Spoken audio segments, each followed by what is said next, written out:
Emma Grace Myers. I'm Simone Ritchie. And this is Purchase Late Night. The White House is continuing to roll out policy proposals in response to national calls for gun control this week, including a vow to help provide, quote, rigorous firearms training to school teachers and establishing a federal commission on school safety to be chaired by none other than the woman still waiting for her GED, Education Secretary Betsy DeVos. Betsy DeVos has actually supported the idea of having guns in schools to protect students from, quote, potential grizzlies. Kids shouldn't have to worry about protecting themselves from bears. The only things that students should have to protect themselves from is that one creepy janitor. Well, I'm not into the idea of teachers actually having guns in schools. This may be the smallest victory for students. Do you remember when you would have days off because of, teachers going to curriculum training and things like that? You could probably score a whole week off of school for rigorous firearms training. But seriously, it's incredibly dangerous and insane to teach children that there need to be guns in school in order to assure their safety. We should be teaching kids how to balance a checkbook, do their laundry, or teach them not to go to an art school. Donald Trump is headed to California on Tuesday for the first time since his election. The president has put off going to the Golden State because if he gets any tanner, he will legally become the sun. Donald Trump will be spending his time in California touring prototypes of the border wall in San Diego, which sounds like a new show on HGTV. Coming up after the Property Brothers is Trump's highly anticipated border wall show, The Mexican Brothers, also known as Separated at Birth. The Mexican Brothers was made possible by the Corporation for Public Racism and viewers like you. Suck it. California Governor Jerry Brown has come forward saying that California is focusing on bridges, not walls, in the sickest public works burn since the fall of the Berlin Wall. He also stated that California is currently working on a high-speed rail system, which is actually something that Trump has supported in the past.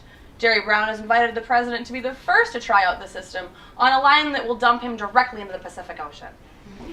Yesterday, China's legislature voted to abolish presidential term limits, an idea that made Donald Trump cream his jeans for the first time since Stormy Daniels. Supporters of this legislation believe that it will give current Chinese President Xi Jinping the opportunity to make China a key player on the world stage, while critics are saying, quote, those who don't learn from history are doomed to incite dictatorships, the likes of which we have definitely seen before. I don't understand why they wouldn't just extend the term limit. Rather than keep him for a few more years, China says, hey, let's just let him hang around until he's senile and psychotic. America has a president just like that, and things are going really well for them. So. In viral news, Ivani Williams, a teenage employee at a Waffle House in Lamarck, Texas, was photographed helping an elderly man cut his ham after he wasn't able to do it himself, which is strange because usually when you go to Waffle House, everyone's just eating with their hands. The good deed didn't stop at internet fame, and Williams was offered a $16,000 scholarship to Texas Southern University. Now, high school students everywhere are planning on hiring professional photogs to capture all of their good deeds, from holding the door open for their grandparents to liking that one Instagram post from that kid who's, not even popular. Finally, Beyonce and Jay-Z announced their On the Run 2 tour this morning, and in related news, your savings account just tried to hang itself. The husband and wife team are planning on taking their hit songs around the globe, where audiences everywhere are excited to hear one of the greatest artists of all time and a cheater.